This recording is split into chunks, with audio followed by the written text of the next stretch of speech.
John Macarthur is one of the most polarizing Christians in America today. Do you doubt the numbers they're putting out? Yeah, I actually do. I think they're having trouble in the state of California. The governor just declared that he was firing the state health director because the computer system, had miscounted all kinds of things. So the whole state is in an uproar. What's wrong with that? Because it's a wrong relationship. It's a sinful relationship. It's an unnatural relationship. It's a relationship that obviously common sense tells you can't produce children and care for children in the way that that's the only humanity's reason for marriage, there's more to say than that. Thousands attend Grace Community Church, where Macarthur pastors and preaches, and many more thousands follow him through his online ministry, Grace to You. John Macarthur is an extremely high-profile pastor who attracts lots of attention and scrutiny because of his controversial positions on a number of issues. During the pandemic, Macarthur continued to hold in-person church services despite heavy criticism and threats from governing officials.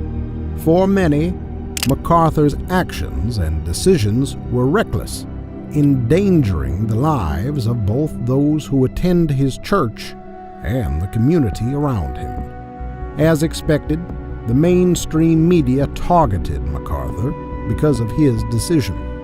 And interestingly, even many Christians were critical of Macarthur. Keep hearing them say over and over, the Lord commands us to meet, the Lord commands us to meet. He does not.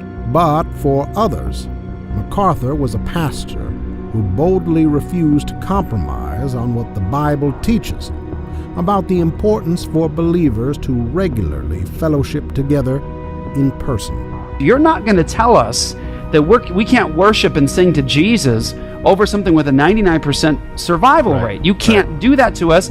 We're going to obey God rather than men. I stand with Pastor John Macarthur here. He's a hero. Now, I'm going to say this, and I'm going to move it over to you. This is so important. Pastor John is a hero of the time right now. He absolutely is, and we need to praise God for him. We need to support him. We need to send money if necessary. If this thing gets difficult for them, we need to do what we can to support the hero of our time. Many believe that the government went too far in prohibiting Christians from gathering together for church, and Macarthur was one pastor who defied tyrannical leaders. You don't need to fire a shot. Just terrify people that they might die, and they'll all roll over in complete compliance. They'll give up their freedoms, they'll put on silly masks, they'll put gloves on their hands, and they'll sit in their house for as long as you tell them to sit there. You can conquer an entire nation with fear. Another issue that has made Macarthur one of the most hated pastors in America is his position concerning the roles of men and women within the church and family. But I do not allow a woman to teach or exercise authority over a man, but to remain quiet.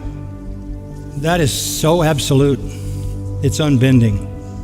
No preaching, no teaching, no leading position in the church. For many, Macarthur represents sexism, patriarchy, and condescension towards women.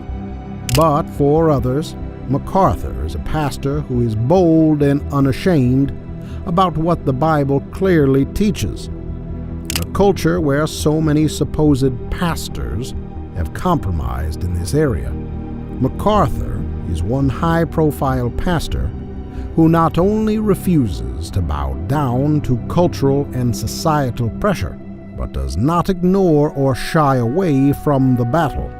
Macarthur believes the Bible's teachings concerning the roles of men and women in the church and family are both God-honoring and good for those who understand them. So he refuses to compromise on this important issue. Macarthur is also uncompromising concerning the issue of homosexuality. And let me say at the very beginning, and I will show you this, but I want to say it because I want you to understand it. Homosexual sin is nothing more or nothing less than a perverse sexual act or acts. It is no more than that. It is no less than that. It is a perverse, abnormal, sexual behavior. MacArthur stands in stark contrast to countless other high-profile pastors who have compromised on this issue. I just knew too many wonderful Christian people who were in gay relationships. And of course, MacArthur is hated by many for his Calvinist theology. All non-Christians, and even many Christians, find abhorrent the idea that God is absolutely sovereign over and in control of absolutely everything that occurs in His creation, including over salvation itself.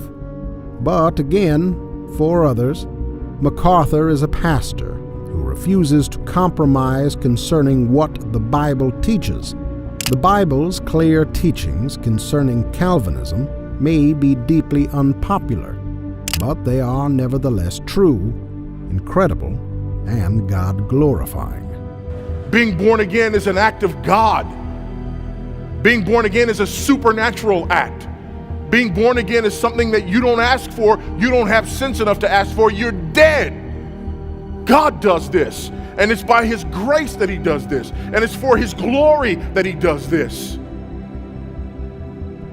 It is because of Christ that He does this, and it is by grace alone. Those who truly understand Calvinism will experience the fullness of joy that God created them to experience.